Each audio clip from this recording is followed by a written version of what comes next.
ছাড়া চলুন আমরা আমাদের মূল আলোচনায় ঢুকে যাই। আমি আপনাদের সামনে সূরা কাহাফের একেবারে শেষ কয়েকটা আয়াত তেলাওয়াত করছি। এই আয়াতগুলিকে সামনে রেখে মুক্তাসার কিছু কথা আপনাদের সামনে বলবো, যতক্ষণ আপনাদের ধৈর্য আছে।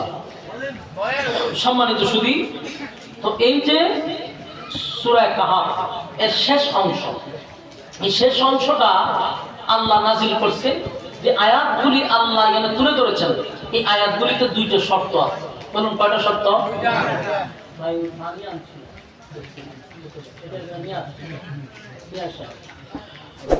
এই আয়াতগুলিতে শর্ত হইল দুইটা। বলুন শর্ত কয়টা? একটা সুসংবাদ। শর্ত দুইটা, সুসংবাদ একটা। যারা এই দুই শর্ত মানতে পারবে আল্লাহ তাদেরকে একটা সুসংবাদ দিয়েছে। সুসংবাদটা কি? কানাত লাহুম জান্নাতুল ফিরদাউসি নুজুলা। আল্লাহ বলেন দুই শর্তে যারা দুইটা শর্ত মানবো, কানাত লাহুম জান্নাতুল ফিরদাউসি নুজুলা। জান্নাতের মধ্যে আছে 8টা জান্নাত। এর মধ্যে সবচেয়ে ভিআইপি যে জান্নাত, এটার নাম হলো জান্নাতুল ফিরদাউস। এটা হলো সবচেয়ে ভিআইপি জান্নাত। আল্লাহ বলেন দুই গুণে গুণান্বিত, দুই শর্তে যারা মানবে আমি জান্নাতুল ফিরদাউসে মেহমান বানায়া দিব। আপনারা জান্নাতুল ফিরদাউসে মেহমান হতে চান? ভাই আমার কথা না বললে আপনাদের এই কথাগুলো আমার ডিস্টার্ব হয়। সবাই তো একরকম না। আমার কাছে কেউ কথা বললে খুব ডিস্টার্ব লাগে, কথা মনোযোগ থাকে না, কথা এলোমেলো হয়।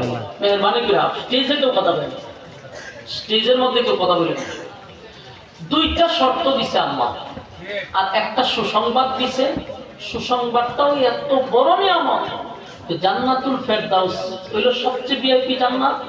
আর আল্লাহ বলতেছেন আমি তোমাদেরকে ওই জান্নাতের মেহমান বানাবো। সুবহানাল্লাহ, আল্লাহ মেহমান বানাবো।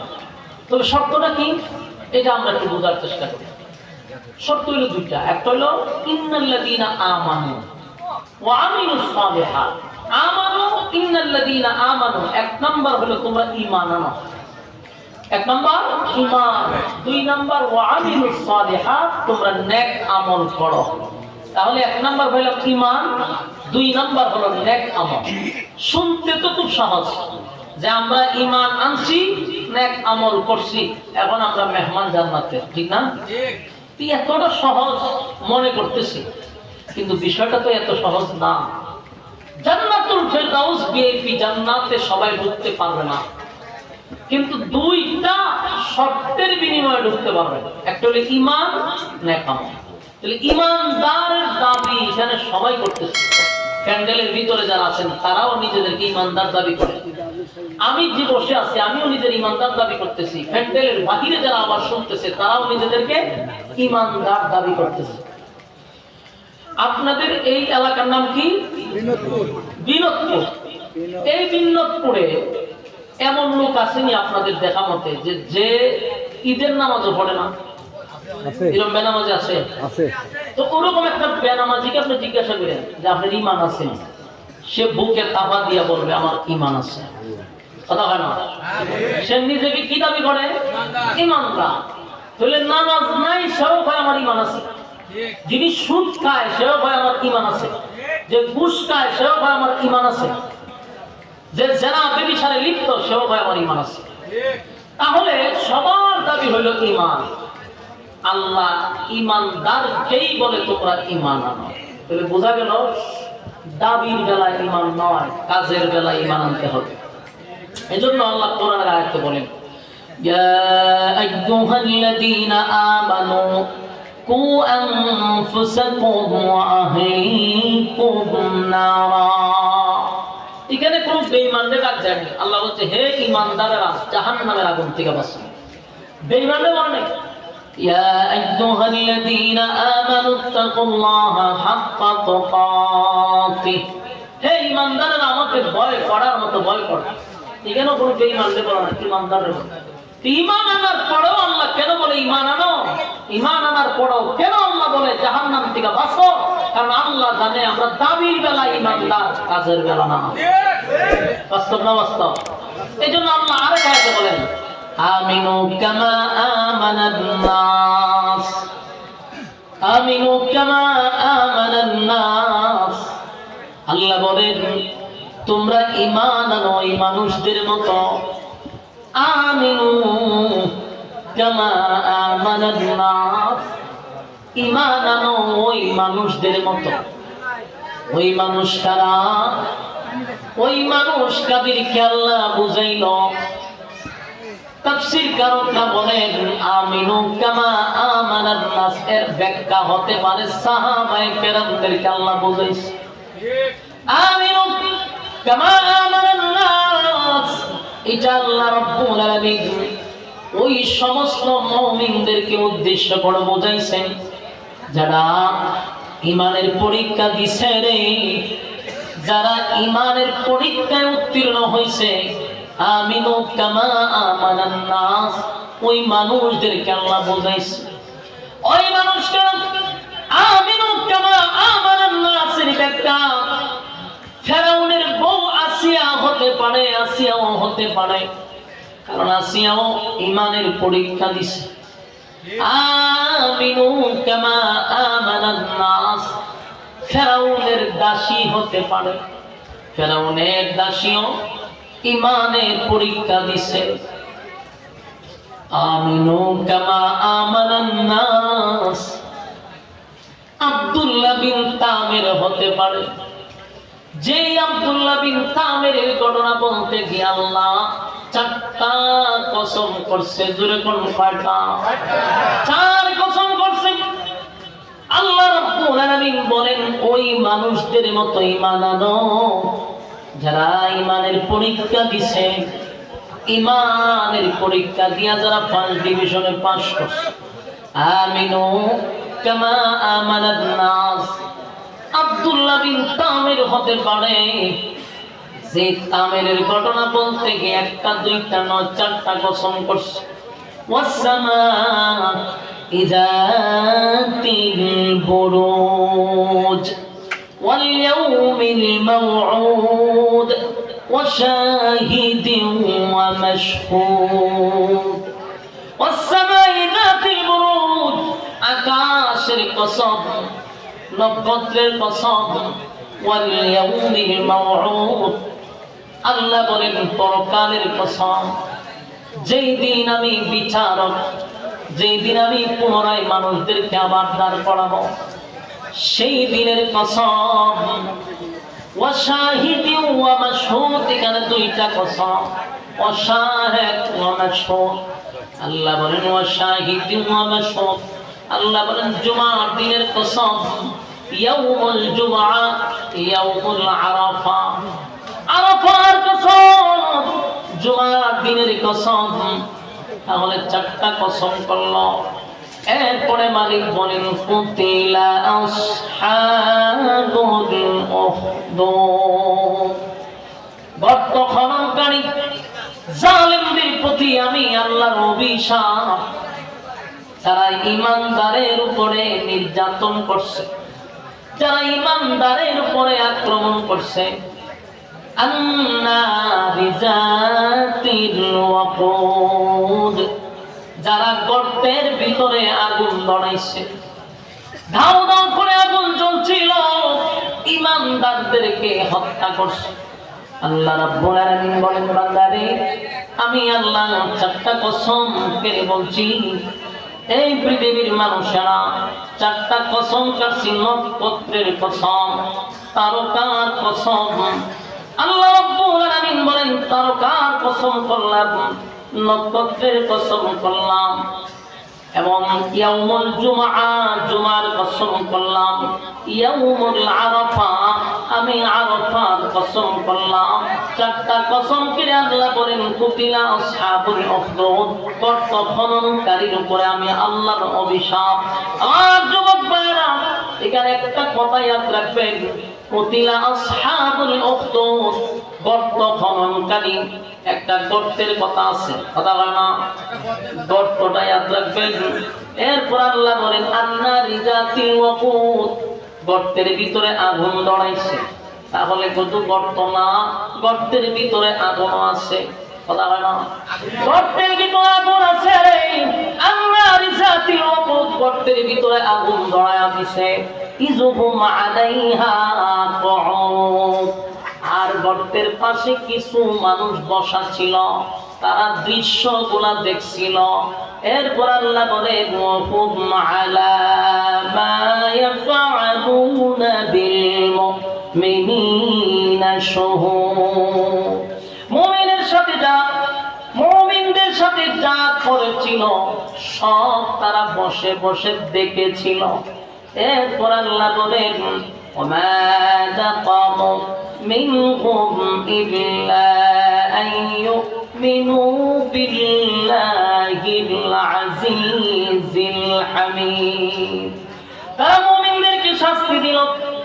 মুমিনদেরকে কেন শাস্তি দিল? কোন অপরাধে তারা শাস্তি দিল?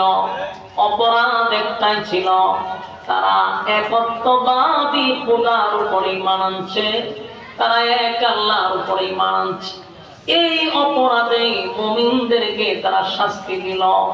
এরপর আল্লাহ বলেন আল্লাযী লাহু মুলকুস সামাওয়াতি ওয়াল আরদ ওয়াল্লাহু আলা কুল্লি শাইইন শাহীদ।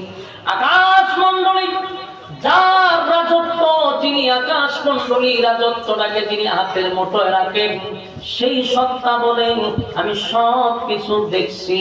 এখানে একটা কথা হলো, 1 নাম্বার 4টা কসম করছে, 2 নম্বরে 4টা কসম করে আল্লাহ বলেন জালেমদের প্রতি আমি আল্লাহর অভিশাপ। জালেম কারা রে? ওই জালেম যারা ঈমান আনার কারণে মুমিনদের উপর আক্রমণ করছে, মুমিনদেরকে আগুন দিয়া জ্বালাইছে, মুমিনদেরকে আগুন দিয়া পোড়াইছে।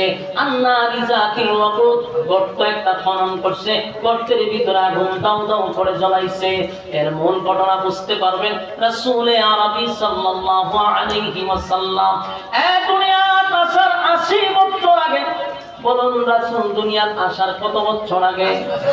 80 বছর আগে একজন জালেম ছিল। ওই জালেম নিজেকে খোদা দাবি করত। নাউজুবিল্লাহ। রাসূল দুনিয়াতে আসা 80 বছর আগে ওই জালেম নিজেকে খোদা দাবি করত রে। যারা তারে খোদা মানত না তাদেরকে নির্যাতন করত, তাদেরকে হত্যা করত, শরীরে ঝুলাইয়া মারত, আগুনে পোড়াইয়া মারত। ওই সময়টা ছিল জাদুবিদ্যার সময়, জাদুর খুব প্রভাব ছিল। একজন বাদশার রাষ্ট্রীয় খরচে জাদুঘর ছিল, ওই জাদুঘর বৃদ্ধ হয়ে গেছে। বাদশার কাছে গিয়া বলে বাদশাহ আমি রাষ্ট্রের কাছ থেকে টাকা নিই, রাষ্ট্রের টাকা দিয়ে আমি চলি, আপনাকে জাদুবিদ্যার প্রভাব দিয়ে আমি খোদা বানায় রাখছি, সুতরাং আমি যদি মারা যাই তাহলে আপনারে কে খাবার দিবে? তাই আপনি এই রাজত্বের সারা রাজত্বে তালাশ করে আপনার দেশের ভিতরে সবচেয়ে সুঠাম দেহের অধিকারী, আপনার রাজত্বের ভিতরে সবচেয়ে মেধাবী একটা ছেলে আমাকে দেন, আমি তারা আমার সমস্ত জাদু বিদ্যা তারা শিখাইয়া দিব। পরবর্তীতে আমি মারা গেলে আপনার সে রাজত্ব টিকায় রাখার জন্য জাদু দিয়া প্রভাব দিবে। বা সারা দেশ তালাশ করে একটা যুবককে ধরে আনছে। ওই যুবককে বৃদ্ধর কাছে নিয়ে দিল যে তারা জাদু বিদ্যা শিখাও। প্রতিদিন জাদু শিখে রে। একদিন রাস্তা দিয়ে যুবকটা যায়, দেখে একজন পাদ্রী রাস্তার পাশে বসে কিছু মানুষদেরকে তালিম দেয়। ওই যুবক তালিমের মধ্যে বসে গেল। বসার পরে পাদ্রীর কথা শুনে যুবকের ভালো লাগছে। পাদ্রী একত্ববাদী খোদার কথা বলে, আর সারা দেশের মানুষ জালেম শাসককে খোদা মানে। আর পাদ্রী দাওয়াত দেয় এক আল্লাহর দাওয়াত। ঈসা পয়গম্বরের অনুসারী একজন পাদ্রী। যুবকটা কিছুদিন যাওয়া আসা করার পরে পাদ্রীর খোদার প্রতি তার একটা আলাদা মায়া জন্মাইছে। একদিন রাস্তা দিয়ে যুবক যায়, দেখে গ্রামের মাঝখানে কতগুলা মানুষ এক জায়গায় দাঁড়ায় গেছে। মাঝখানে একটা বড় প্রাণী, হয়তো বাঘ হইতে পারে, সিংহ হইতে পারে। এটার ভয়ে কোনো মানুষ সামনে যায় না। এই যুবক দাঁড়ায় দেখলো বিশাল বড় এক প্রাণী বসে আছে। সে ছোট্ট একটা হাতুড় হয়েছে। লয়া কয় বাদশাহ যদি সত্যিকারের খোদা হয় তাহলে ছোট পাথর দিয়ে ঢিল মারলে যেন বাঘটা মারা যায়। ঢিল মারছে কিন্তু বাঘ মরে না। কথা বুঝতেছেন? যুবক এবার বুঝতে পারছে বাদশাহ আসলে কোনো খোদা, এটা হুদা খোদা না। এবার যুবকটা ছোট্ট পাথরটা লইয়া বলে পাদ্রী যেই রবে দাওয়াত দেয় সেই রব যদি সঠিক হয় তাহলে আমি পাথরটা দিয়ে ঢিল মারলাম, বাঘটা যেন মারা যায়। সাথে সাথে বাঘ মারা গেছে। এলাকার মানুষ যুবকের এই অলৌকিক দৃশ্য দেখা সবাই ভক্ত হয়ে গেছে, যুবকের ভিতরে কিছু একটা আছে।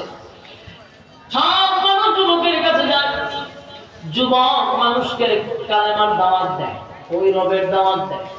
কুষ্ঠ রোগ তার কাছে গেলে বলে আমার রবের উপর ঈমান আমার ভালো হয়ে যাবে। কুষ্ঠ রোগীরা কালেমা পড়ে একত্ববাদী খোদার উপরে ঈমান আনে, আমার রবের উপরে ঈমান আনে, আল্লাহ ভালো করে দেয়। এইভাবে চলতে চলতে খবর তো আর গ্রামে রয়েছে না।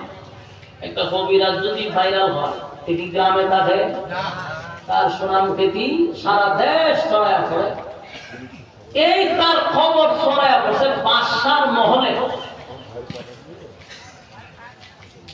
বাদশার মহলে হচ্ছে তো বাদশার মহলের ভিতরে একজন উজির ছিল, উনি আবার চোখে দেখতো না, মানে জন্ম অন্ধ।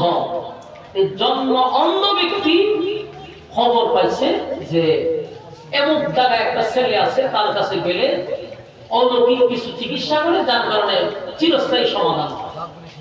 ওই লোক গেল ওই যুবকের কাছে গিয়ে বললো যে আমি শুনছি তোমার কাছে অনেক কিছু আছে, আমার তো জন্ম অন্ধ, আমি চোখে দেখি না, আমার চোখটা তুমি ভালো করে দাও, এর বিনিময়ে স্বর্ণ মুদ্রা যা লাগে সব দিব।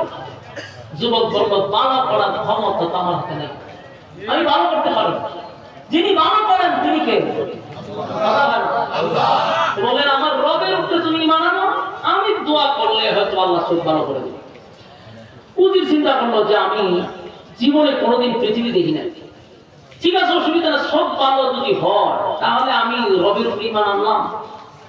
এই মন্ত্রী কালেমা পড়ে ঈমান আনছে, যুবক দোয়া করছে, মন্ত্রীর চোখ ভালো হয়ে গেছে।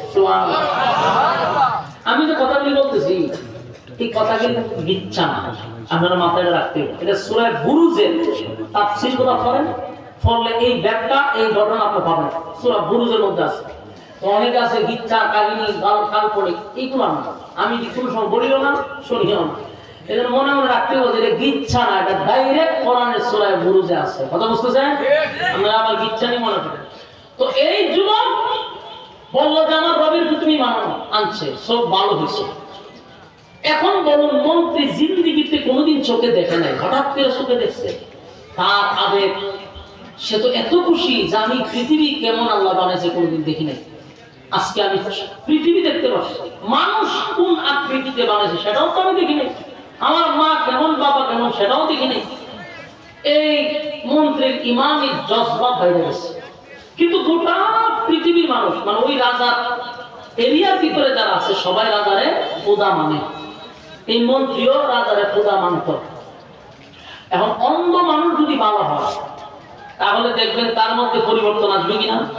অন্ধ মানুষ হাঁটলেও বোঝা যায় যে অন্ধ অন্ধ মানুষ, ওরা হাঁটার লক্ষণ ভিন্ন থাকে, কোথাও দলে দেখবেন এরকম এরকম করে, দেখছেন নি? এর ভঙ্গিমা হাতের নমুনা বোঝা যায় সে অন্ধ। তো এরকম করতো মন্ত্রী, হঠাৎ করে মন্ত্রী তো সুন্দর ভাবে বৈশা বাসার বেঁচে গেছে। বাদশাহ একদিন তাকায় দেখলে মন্ত্রী তো লক্ষণ বলা না। মন্ত্রী আগে বসতো, তার বসার লক্ষণ ছিল ভিন্ন, স্টাইল ছিল ভিন্ন। এখন তো দেখি আমার দিকে খুব ক্ষিপ্ত হয়ে তাকায় আছে, বোঝা যায় সে চোখে দেখে। ঘটনাটা কি? মন্ত্রী ডাক দিয়েছে, মন্ত্রী দিকে আসো, তুমি কি চোখে দেখো? বলে হ্যাঁ আমি তো দেখি। কি বলে? বলে হ্যাঁ আমি দেখি। তো তোমার চোখ ভালো করলো কে? আমার রব ভালো করছে। মন্ত্রী মনে করছে রব তো আমি। তখন বলল বাদশাহ মনে করছে রব তো আমি, সুতরাং মন্ত্রী হয়তো আমার কথা বলছে। বাদশাহ ভাই তুমি তোমার চোখ যে আমি ভালো করছি এটা তো তুমি আমাকে পার্সোনাল ভাবে বলতে পারতাম, আমি বিশাল একটা আয়োজন করতাম আর মানুষের সামনে তুমি আমার প্রশংসাটা করতাম, আমার প্রতি মানুষের আরো আকর্ষণ বাড়ত। মন্ত্রী ভাই আমি কি আপনারে বলছি মনে করছেন? আপনি কি কোন অ্যাঙ্গেলে রব হওয়ার কোন অ্যাঙ্গেলে রব হওয়ার মতো আপনি ক্ষমতা রাখেন? আপনি তো রব হওয়ার মতো কোনো ক্ষমতা রাখেন না। আপনি শুধুমাত্র মানুষের উপরে জুলুম করে, মানুষকে শাসন শোষণ করে নিজেকে রব হিসাবে সমাজের মধ্যে প্রতিষ্ঠিত করছেন। আপনি তো রব হতে পারেন না। আর যিনি রব হবেন তিনি চিরঞ্জীব। ওনার জন্ম নাই, ওনার মৃত্যু নাই, উনি খায় না, উনি ঘুমায় না। কথা ঠিক? আল্লাহ কথাগুলি কোরআনে বলছেন। আল্লাহু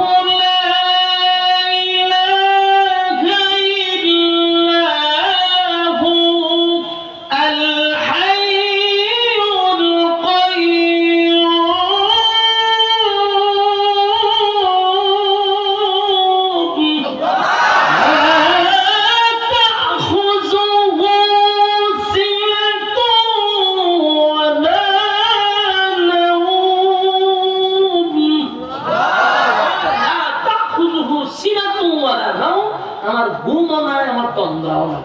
বলো যদি বাদশা ঘুমায়নি, খায়নি, তন্দ্রা ছিলেননি, উঙ্গা জিমা সব বাদশার মধ্যে আছে।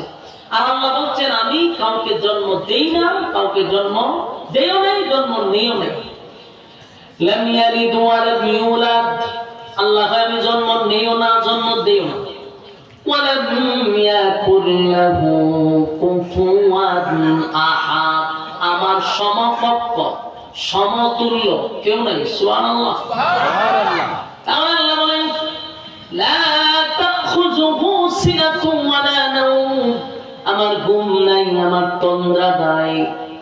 ওই মন্ত্রী বলে বাদশা জন্মের পরে কোনোদিন আমি চোখে দেখি নাই, চোখে দেখি নাই যে মা আমার জন্ম দিছে, মা কেমন সেটাও দেখি নাই, বাবা যে কেমন সেটাও দেখি নাই। আসমান আল্লাহ কেমন বানাইলো, জমিন কেমন বানাইলো, সূর্য চন্দ্র গ্রহ নক্ষত্র সবগুলার নাম শুনি রে, কিন্তু কেমন বানাইছে দেখি নাই। সব চার সূর্যের বিষয় বলো, আমার বডিটা আল্লাহ কেমন আকৃতিতে বানাইছে সেটাও আমি দেখি না। আর জীবন বাদশা করে আমি খোদা খোদা বলে ডাকলাম, কোনদিন আমার চক্ষু বালা করে দিতে পারলি না, পারার মতো ক্ষমতাও তোর কাছে নাই। কিন্তু আমি যখন আমার আসল রবরে একবার ডাক দিলাম, একবার ডাক দিছি, আমার রব আমার চক্ষু ভালো করে দিছে। চিৎকার দিয়া কোন সোহা।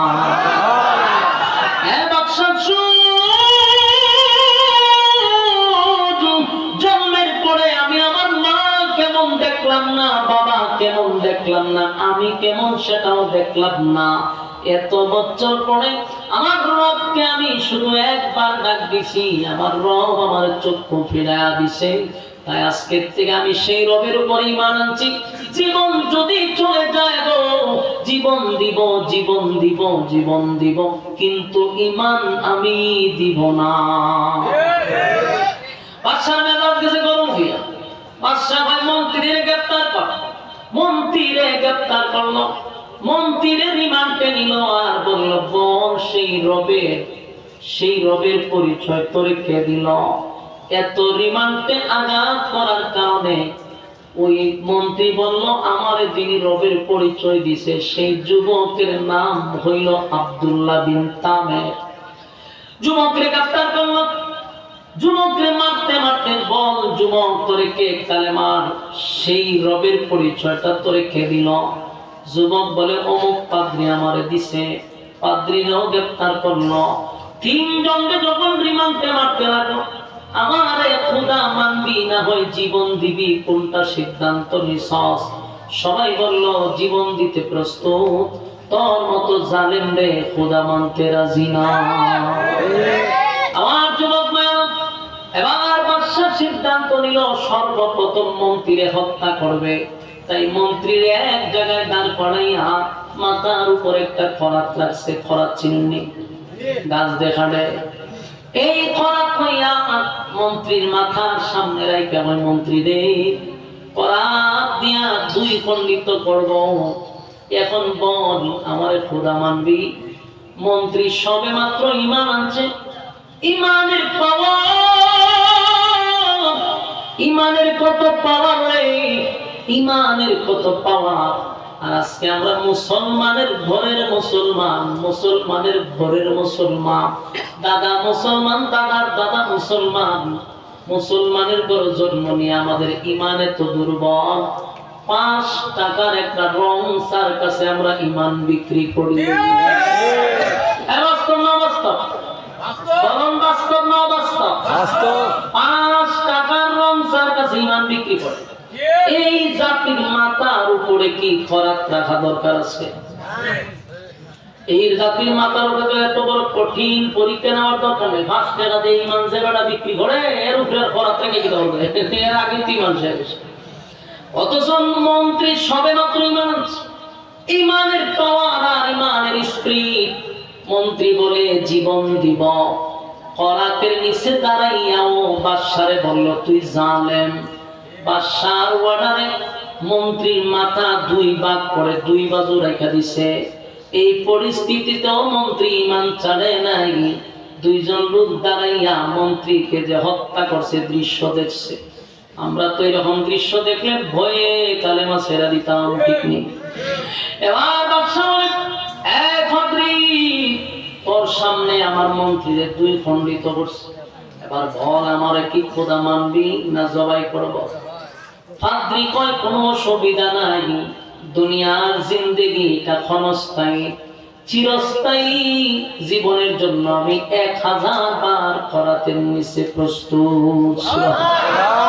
ইমান কারে কয় গো, ইমান কারে কয়, ইমান কারে কয়। এবার ওই পাদ্রীরাও করাত দিয়া 2 খণ্ডিত করছে। এবার রইল যুবক। বাদশা কয় যুবক রে, তুই সুঠাম দেহের অধিকারী, জাদুবিদ্যা তোরে শিখাইছি রাষ্ট্রীয় টাকা দিয়া, তুই কেমনে আমারে খোদা না মাইনা তুই পাদ্রীর ফাল্লায় পড়ে আমারে খোদা বাদ দিলি। এবার 2 জনকে হত্যা করছি, তোরে হত্যা করতে চাই না, বল আমারে খোদা মা, একবার বললেই হবে, তোরে ছেড়ে দিব। যুবক বলে বাদশাহ, এই 2 জনকে হত্যা করছো আমার কারণে, আমি যদি তোমার জনগণের সামনে প্রকাশ্যে না আসতাম, এই 2 জন ব্যক্তিকে তুমি হত্যা করতে পারতা না। আমার কারণে হত্যা করছো। আমি তাদেরকে কালেমা, আমি যে তাদের কাছ থেকে কালেমা শিখছি, এটা পাদ্রীর কাছ থেকে শিখছি, তাই পাদ্রীর কথা যাই না, পাদ্রীরে হত্যা করছো। আর মন্ত্রী আমার কাছ থেকে কালেমা পড়ছে, মন্ত্রীরা হত্যা করছো। 2 জনকে আমার সামনে হত্যা করছো। এখান থেকে স্পষ্ট বোঝা যায় তুমি জালেম, তুমি কোনোদিন খোদা হতে পারো না। এবার বাদশাহ মেজাজ আরো গরম।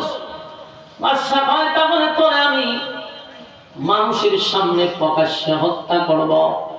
তার বাহিনী, সেনাবাহিনীদেরকে দিয়া আব্দুল্লাহ বিন তামিরের হাতগুলা বাঁধছে, পাগুলা ভালো করে বাঁধছে, পাহাড়ের উপরে তুলছে। ওই পাহাড়ের উঁচু টিলা, পাহাড়ের উঁচু টিলাতে ধাক্কা মেরে ফেলে দিবি নিচে, নিচেও পাথর, সবার সামনে সে মরে যাব। মানুষ দেখতে ভয় পাবে, আর জীবনে তোর ক্ষুধা রাখতো না। তার সেনাবাহিনী রয়েছে পাহাড়ের উঁচু টিলা, 1000 মানুষের সামনে পাহাড়ের উঁচু টিলায় দাঁড় করাইছে। এবার যুবক আল্লাহর কাছে দোয়া করছে, আল্লাহ জীবন মৃত্যু সবই তো আপনার কাছে, আজ হোক কাল হোক পৃথিবী ছেড়ে চলে যেতেই হবে, কিন্তু মালিক আপনার কাছে একটা ভিক্ষা চাই, আপনি আমারে কিছুদিন বাঁচায় রাখেন, জালেমদেরকে আপনি ধ্বংস করে দেন। যুবকের দোয়া কবুল। সাথে সাথে পাহাড়ের মধ্যে একটা ভূমিকম্প শুরু হয়েছে।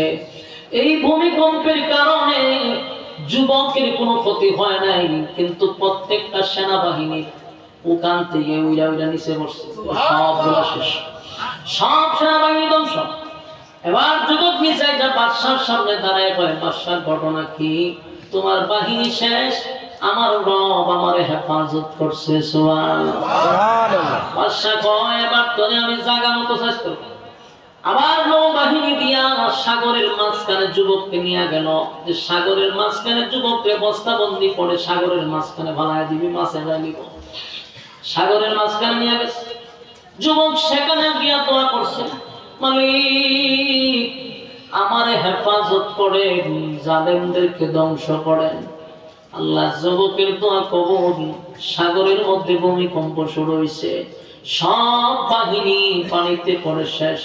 যুবককে আল্লাহ হেফাজত করছে। যুবক আছে বাদশার কাছে, বাদশার দিককে অবাক হয়ে গেছে। আমি যেখানেই বানাই আমার বাহিনী মরে, তুই মরস না। আমার মারা এত সহজ না। বলে কেন? বলে তুই কোনোদিনও মারতে পারবি না। এমন বাদশা করছে মহা মুসিবতে। কারণ এই যুবক যদি বাচ্চা থাকে, জনগণ তারে খোদা মানবে না। এখন বাদশা আছে তার খুদাই টিকায় রাখার জন্য। কথা ঠিক নেই? আমরা দেখা দেখছেন না, রাজত্ব টিকায় রাখার জন্য কত কিছু করছে। রাজত্ব টিকায় রাখার জন্য, চেয়ার টিকায় রাখার জন্য যদি 1 লাখ মারণ লাগতো, 1 লাখ মেরে দিত। তো আমার চেয়ার দরকার, মেরে যাবো চেয়ারের লেগে মানুষ মেরে যাবো। ঠিক বাদশাই চিন্তা করছে আমার খুদাই মেরে রাখতে। এতেই যুবক যদি না মরে, তাহলে আমার জনগণ যুবকের পাল্লায় ফেললে আমার খুদাই শেষ। এখন যুবককে যেখানেই পড়ায় আমার বাহিনী মরে, তুই মরস না। ঘটনা নাকি তা তোর মারতে চাই। যুবক বাদশারে যে আমার মারণটা কি তোর খুব বেশি জরুরি? বাদশা কয় তোরে মারাটা আমার জন্য খুব বেশি দরকার। তো কারণ কি? তুই বেঁচে থাকলে দেশের জনগণ আমাকে খুদাই মানবে না, এইটাই নাকি বলা হবে? তাহলে আমার মারলে তুই শান্তি, তো বলে শান্তি। আমার বল আমি মরলে তুই শান্তি, বলে শান্তি। তাহলে ঠিক আছে, আমার মারতে পারবি, তবে আমার যে মারবি আমার সিস্টেম। তুই যদি আমার সিস্টেমের বাহিরে যাস তাহলে মারতে পারবি না। বাদশাকে তুই যেমনি বলবি আমি সেইভাবেই শুনতে রাজি। ঠিক আছে, তোমার দেশের যত জনগণ আছে সবগুলার এক জায়গায় করো, কেউ যেন ঘরে না থাকতে পারে। সব জনগণ এক জায়গায় জমাইত করো, একটা স্টেজ করো, সেখানে আমার গাল পড়াইয়া মানুষের সামনে আমার তীর মারবা। তবে তীর মারার আগে আমার রবের নাম নিতে হবে। সুবহানাল্লাহ। তীর মারবা, বিসমিল্লাহির রহমানির রহিম মারবা, বিসমিল্লাহি আল্লাহু আকবার মারে দমারে, তাহলে আমি মরবো। আর যদি এই ভুলি ছাড়া তীর মারো আমি মরবো না। বাদশা চিন্তা করলো, হেরে মাইরা বাবু তুই মূল কাজ তো সমস্যা কি? একবার না হয় রবের নাম নিলাম, মাইরা হবে।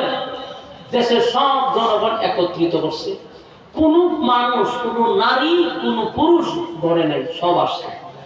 এই যুবকরা একটা মঞ্চে বসাইছে, সেখান থেকে বাদশারে আবার যুবকে বলছে এত জোরে বলতে হবে যেন দেশের সব মানুষের কানে এই শব্দটা পৌঁছে যায়।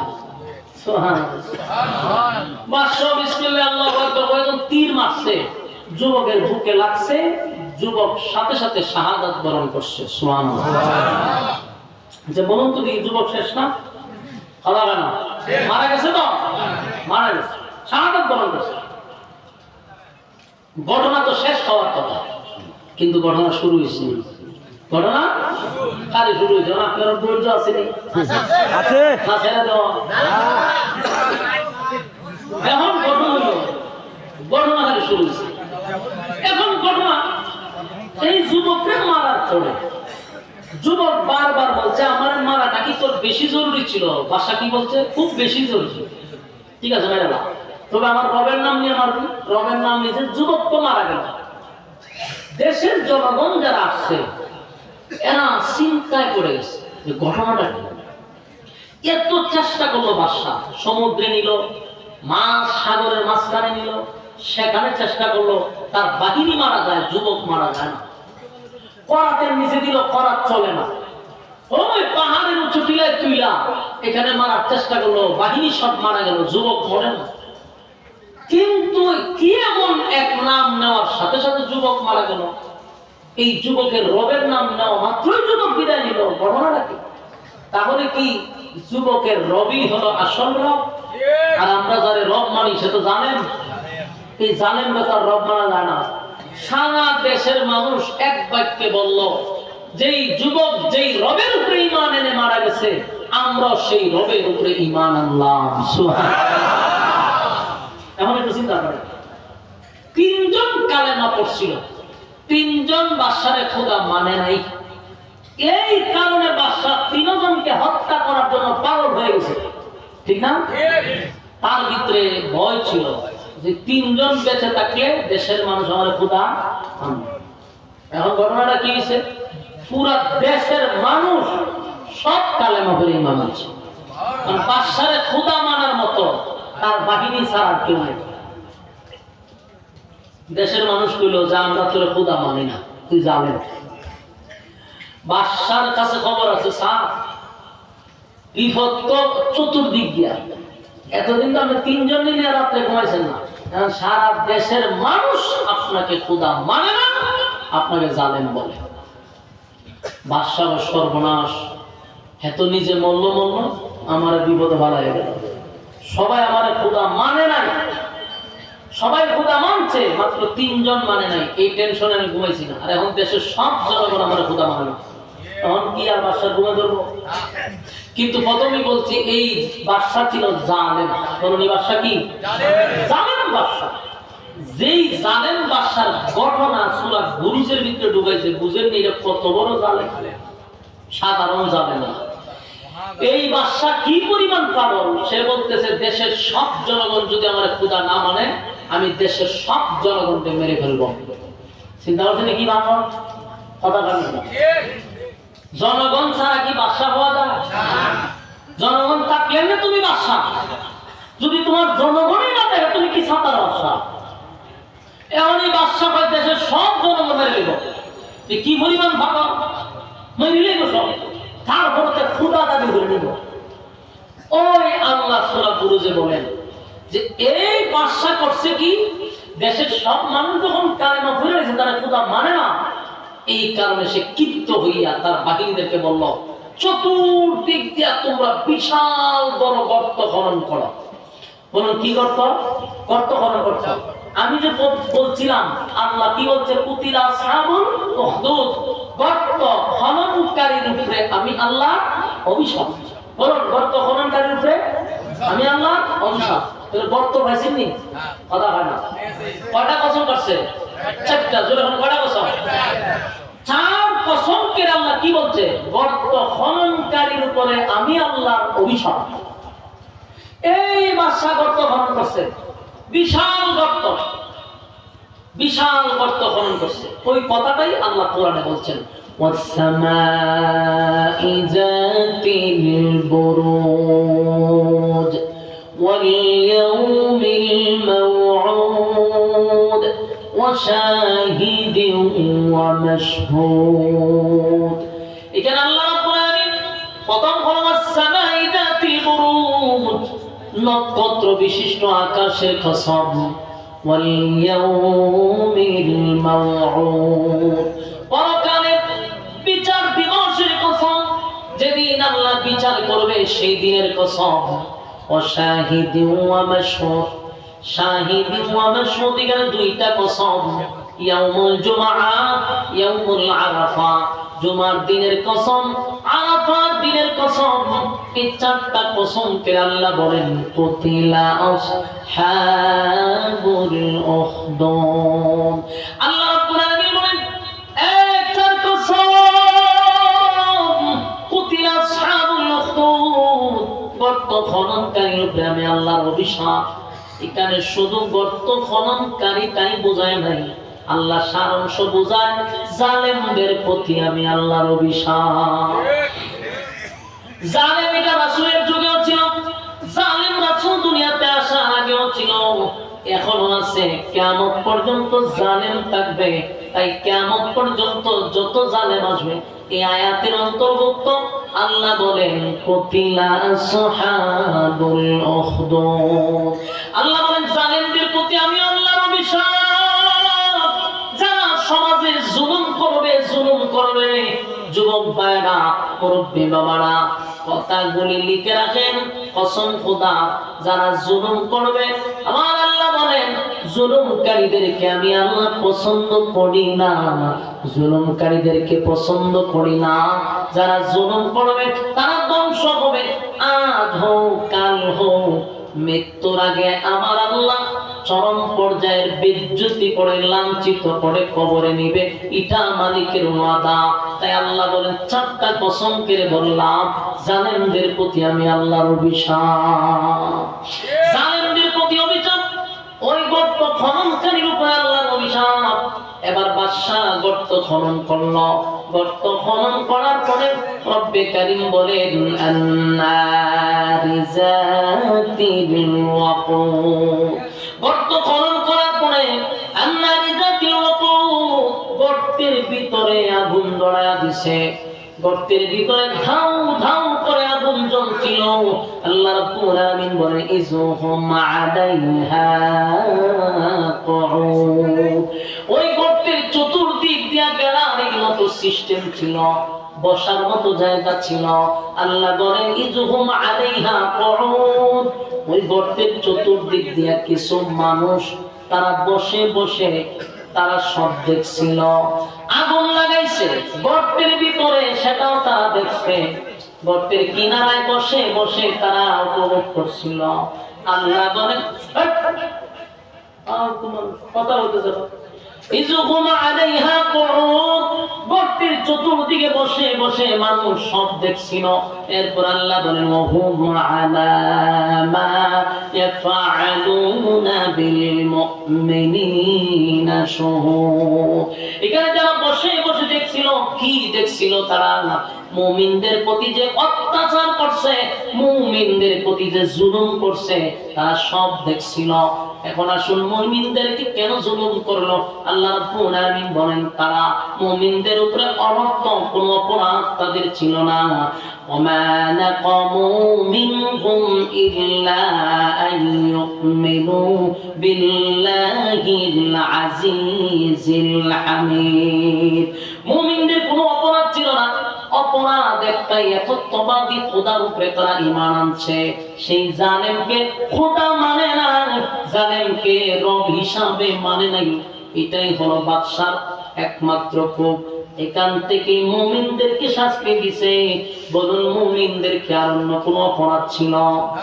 এখন বর্তমানে গোটা পৃথিবীতে যদি আপনি তালাশ করে দেখেন, যেমন আমাদের মুসলমান ভাইদেরকে মারতেছে বিভিন্ন জায়গায়, ইহুদির বাচ্চারা ওই সমস্ত জানোজরা মুসলমানদেরকে মারতেছে, মুসলমানের রক্ত দিয়া তারা গোসল করতেছে।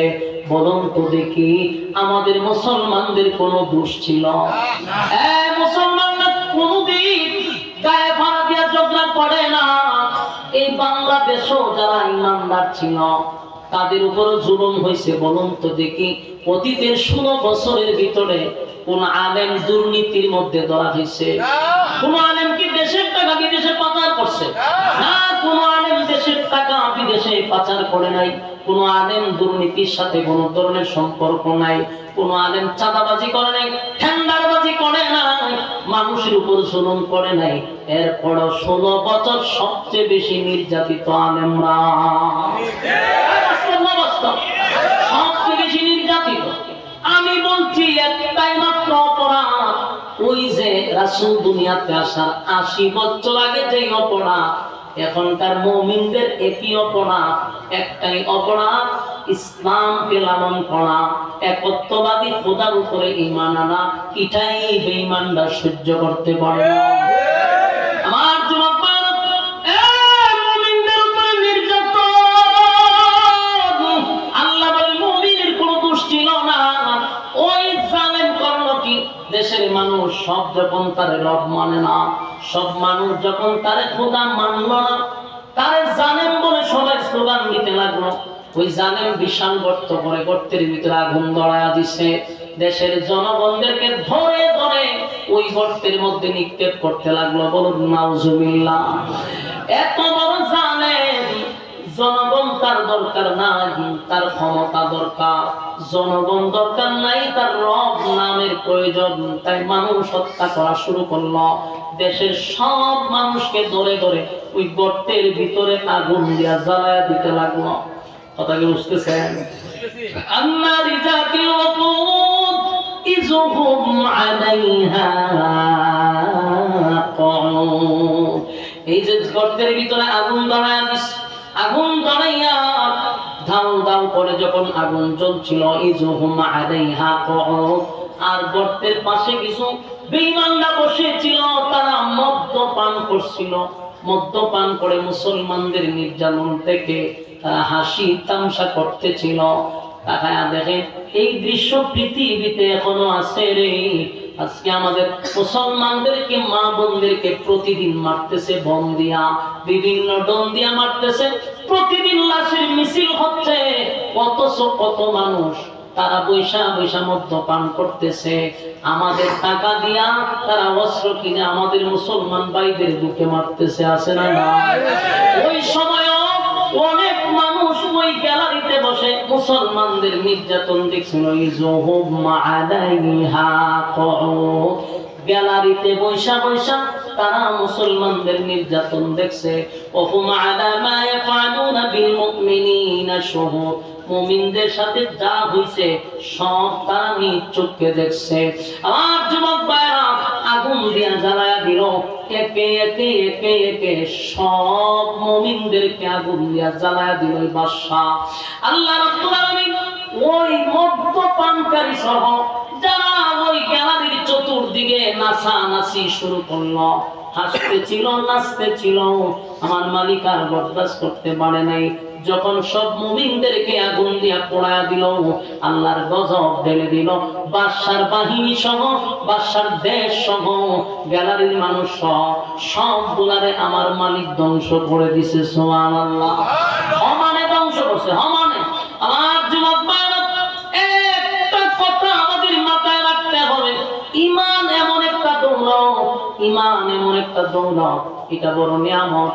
আমার গুনাহ হতে পারে, গুনার কারণে জাহান্নামে যেতে পারি, গুনার কারণে শাস্তি পাইতে পারি, কিন্তু ঈমান যদি না থাকে রে, জান্নাতের ঘ্রাণও কোনোদিন পাবো না। আমার কথা কি বুঝতেছেন? ঈমান হলো অ্যাকাউন্ট, বলুন ঈমান হলো অ্যাকাউন্ট। আমার বলুন ঈমান অ্যাকাউন্ট। যদি আপনার অ্যাকাউন্টই না থাকে, টাকা জমা দিবেন কোথায়? টাকা কি জমা নিব? অ্যাকাউন্ট নাই, টাকা জমা হবে না। ঈমান যদি না থাকে, নামাজ কোথায় যাবে, রোজা কোথায় যাবে, হজ কোথায় যাবে? যাওয়ার জায়গা নাই। কারণ মূল অ্যাকাউন্টের নাম হলো ঈমান। আল্লাহ বলেন দুইটা শর্ত দিলাম। এক নাম্বার হলো ইন্নাল্লাযীনা আমানু ওয়া আমিলুস সালিহাত। এক নাম্বার ঈমান, দুই নাম্বার নেক আমল। এই ঈমান আর নেক আমল লইয়া যদি কবরে আসো, কানাত লাহুম জান্নাতুল ফিরদাউসি নুজুলা। জান্নাতুল ফিরদাউসে সর্বোচ্চ ভিআইপি জান্নাত, যেখানে ভিআইপি লোকেরা থাকবে। আমি আল্লাহ ওয়াদা দিলাম তোমাদেরকে জান্নাতুল ফিরদাউসের মেহমান বানাবো, শর্ত হলো ঈমান।